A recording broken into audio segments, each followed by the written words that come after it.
Ladies and gentlemen, the reason Maxwell Anderson went to work the next day and didn't cut his hair or do any of that stuff is because he thought he got away with it. Because he did it alone.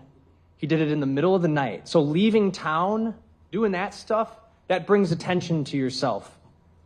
That's also why he sends that text message to her the next morning. Hey, morning, how's work going? He's trying to cover up. He thought he was going to get away with it. That's the whole point. Because everything he did the night of this incident was done in the middle of the night in a secluded place that he knew was secluded, that he took her to and cut her up. He thought he got away with it. Let's talk about blood. You saw the images of her on that couch. She's out of it. She is gone. There's no blood in there. You heard from the medical examiner how people can die without blood. Strangulation, suffocation. It's no coincidence that she is face down in his cushions in those. That she is so out of it that he's able to lift her shirt up and grab her breast and yank her pants off without her putting up a struggle.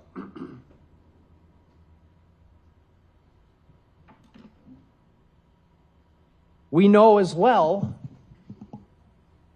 that the dismemberment, remember the medical examiner talking about the vital reactions, that there were no vital reactions at the areas of amputation. That means no bleeding because she was dead when it happened. And he's doing it down at the lakefront on the shores of a lake on a rainy night. And he talks about no mud, no blood on the shoes or anything like that. He's got this massive backpack with him that he gets rid of, that has never been found. Why? If that backpack is something that's important enough for you to go out in the middle of the night with, why is it gone? Because he got rid of it. He got rid of it to cover up the crime. The hoodie. Why is it in someone else's dumpster?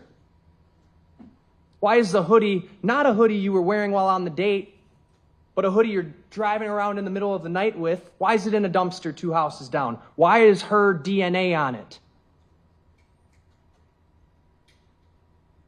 It's because he's the one driving her car around, taking her body to Warnemont Park.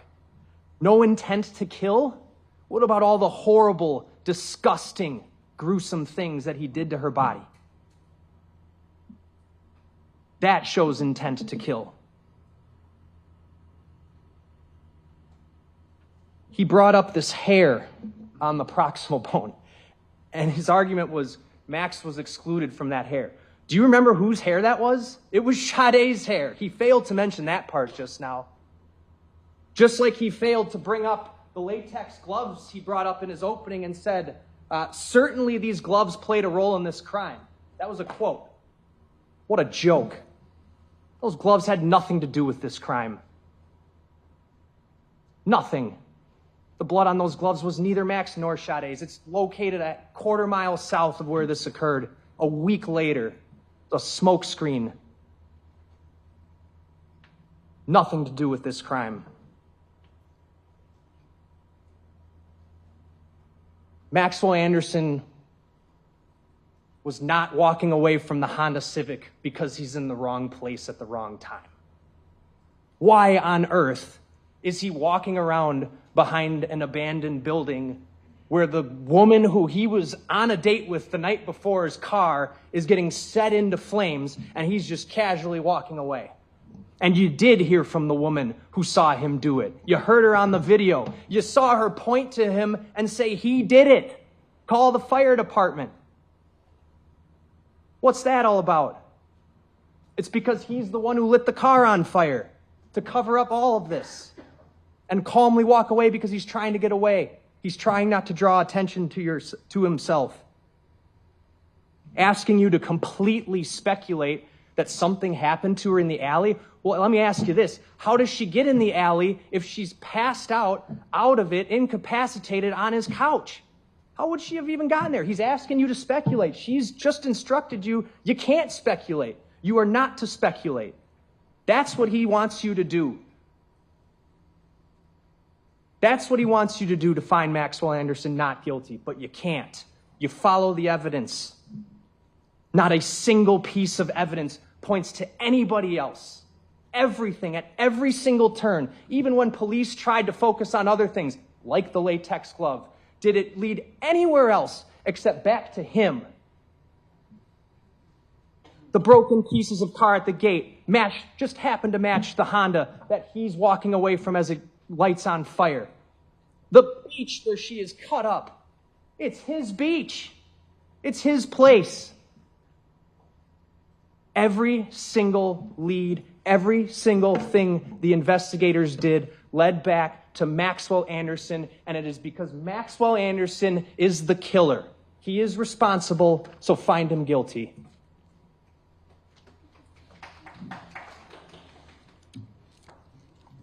Now, members of the jury, the duties of counsel in the court have been performed. The case has been argued by counsel. I've instructed you regarding the rules of law which should govern you in your deliberations. The time has now come when the great burden of reaching a just, fair, and conscientious decision of the case is to be thrown wholly upon you, the jurors selected for this important duty. You will not be swayed by sympathy, passion, or prejudice. You will be careful and deliberate in weighing the evidence. I charge you to keep your duties steadfastly in mind and as upright citizens to render a just and true verdict. You are to decide only whether the defendant is guilty or not guilty of the offenses charged. Any consequence of your verdicts are matters for me alone to decide and must not affect your deliberations. There will be 9 forms of verdict submitted to you regarding the charges against the defendant. As to count 1, there will be 3 verdicts. The first verdict reads, we, the jury, find Maxwell Anderson guilty of first-degree intentional homicide as charged in count 1. Another reading is, we, the jury, find the defendant Maxwell Anderson guilty of first-degree reckless homicide in violation of section 940.02 sub 1 of the Criminal Code of Wisconsin at the time and place charged in count 1 of the information.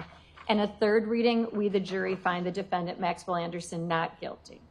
As to count 2, there are 2 verdicts. We, the jury, find the defendant Maxwell Anderson guilty of mutilating a corpse as charged in count 2. Another reading, we, the jury, find the defendant Maxwell Anderson not guilty of mutilating a corpse as charged in count 2. As to count 3, there's 2 verdicts. We, the jury, find the defendant Maxwell Anderson guilty of arson of property other than a building as charged in count 3 of the information. Another reading, we, the jury, find the defendant Maxwell Anderson not guilty of arson of property other than a building as charged in count 3 of the information. Lastly, as to count 4, there's 2 verdicts. We, the jury, find the defendant guilty of hiding a corpse as charged in count 4, and another reading, we, the jury, find the defendant not guilty of hiding a corpse as charged in count 4. You are to bring in 1 verdict per count.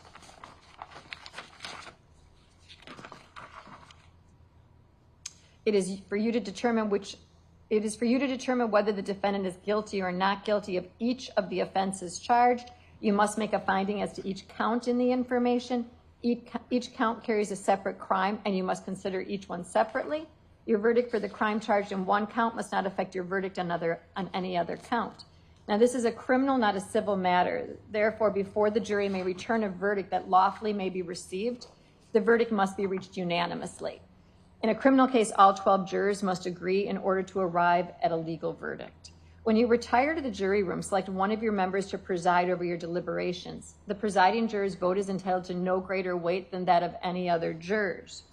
If you need to communicate with me while you're deliberating, have the presiding juror send a note, time-stamped and signed by the presiding juror with your question.